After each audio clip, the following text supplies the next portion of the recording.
Bem-vindos a mais uma aula da nossa disciplina de Sistemas de Controle Digital. Sou o professor Caio Magno. Hoje nós vamos estudar o fundamento matemático dos sistemas digitais, que é a transformada Z. Nós vamos ver a primeira parte agora e logo em seguida, na próxima aula, nós vamos ver a finalização desse conteúdo.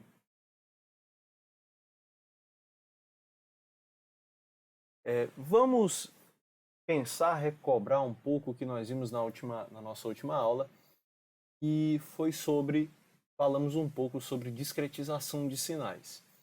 Vamos considerar que nós temos um sinal y de t que é igual a seno de 2t.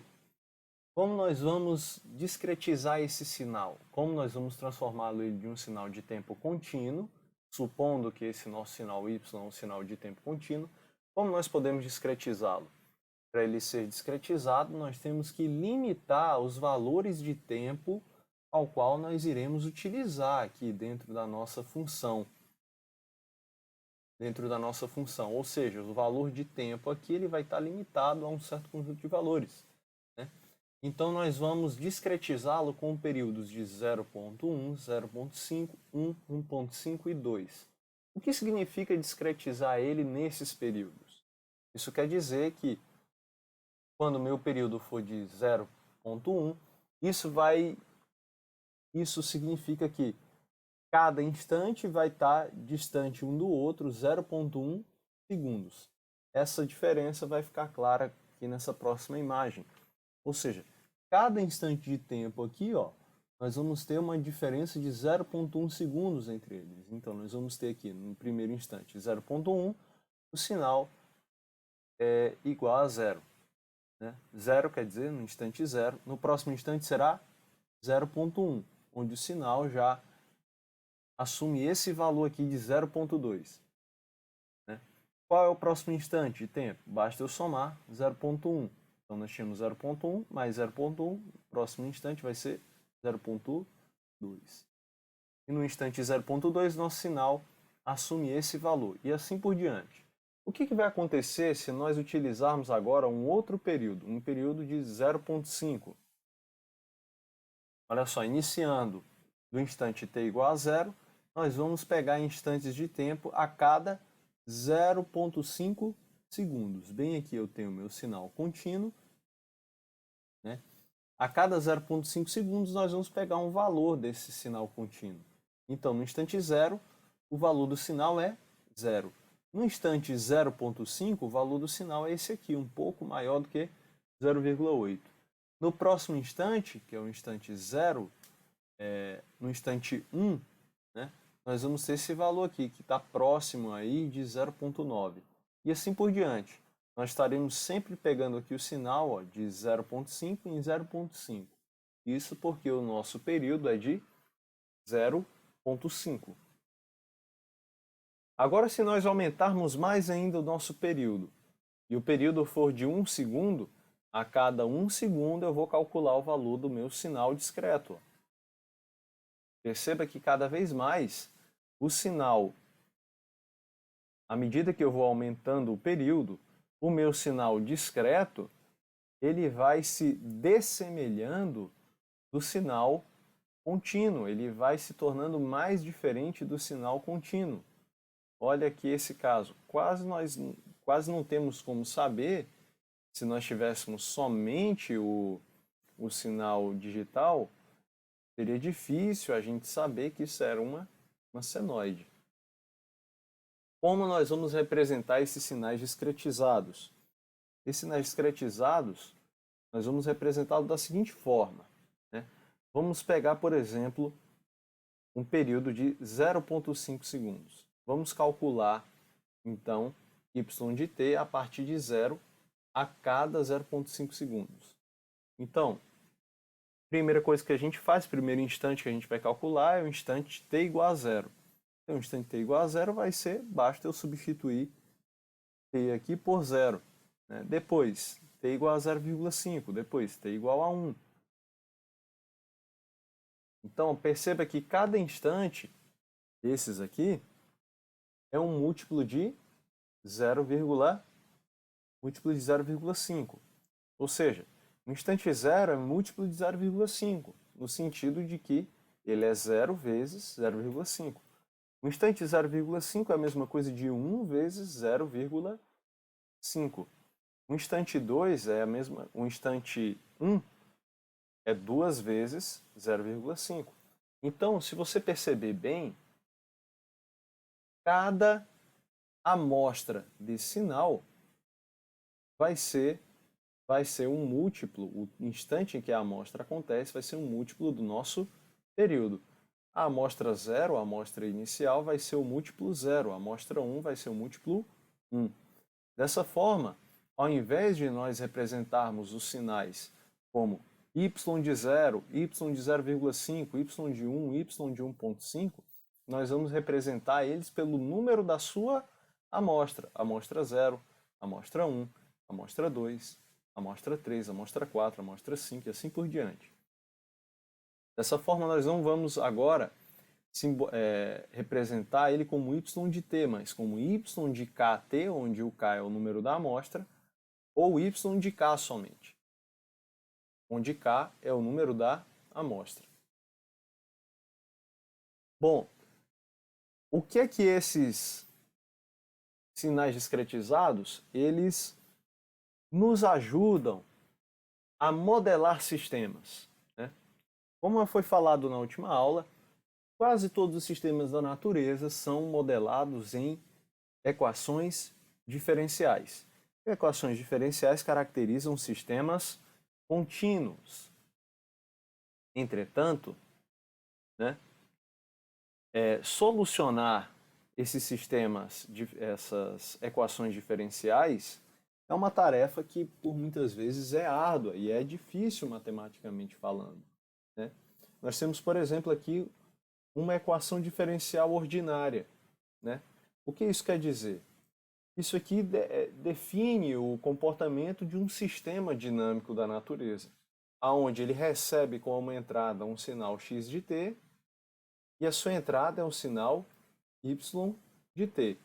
Se nós conhecermos a entrada, nós podemos calcular a saída. Um exemplo é o pêndulo, o sistema de massa em pêndulo, né?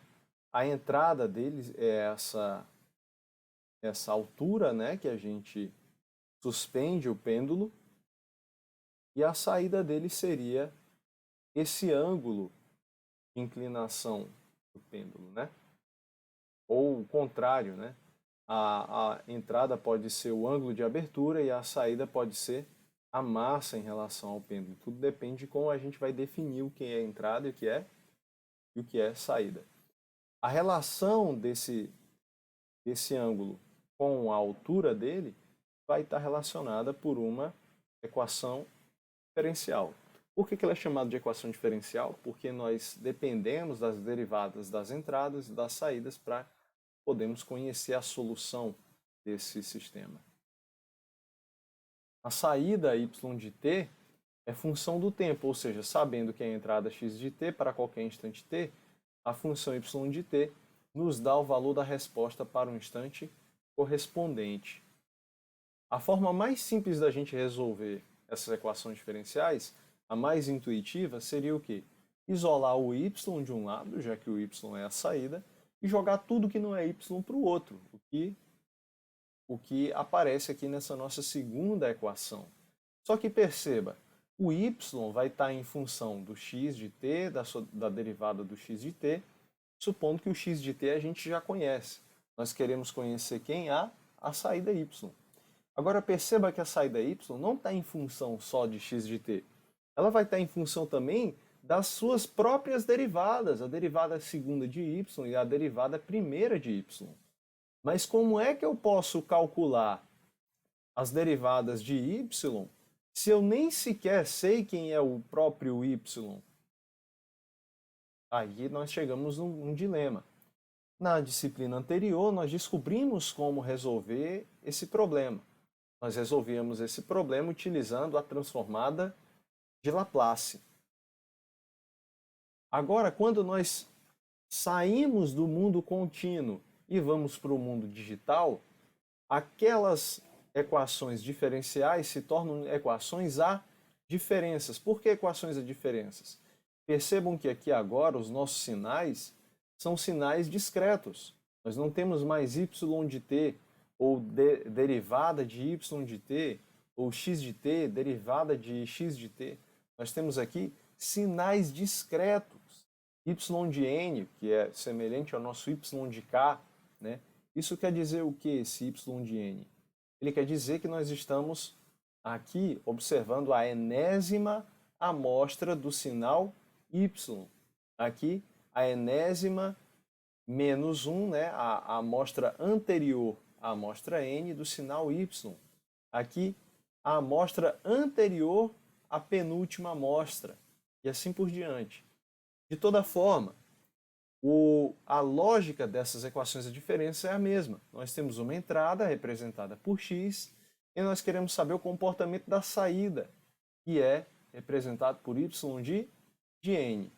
Se nós isolarmos só o y de n aqui, o y de n vai estar dependendo dos seus valores passados, y de n menos 1 e y de n menos 2. Mas como eu posso conhecer os valores passados de y de n se eu não sequer sei quem é y de n? E é isso que, para resolver esse tipo de dilema, esse tipo de problema, nós vamos utilizar a transformada z, que é o equivalente da transformada de Laplace para equações a diferenças.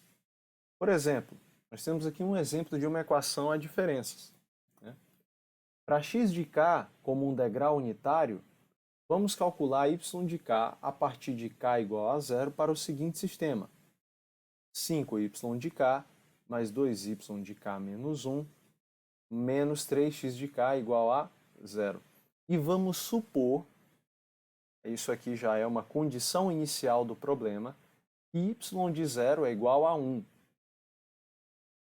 Bom, encontrar o valor de y de k para todos os valores k maior que zero, maior ou igual a zero, exige que calculemos toda a sequência y0, y1, y2, y3 e assim por diante.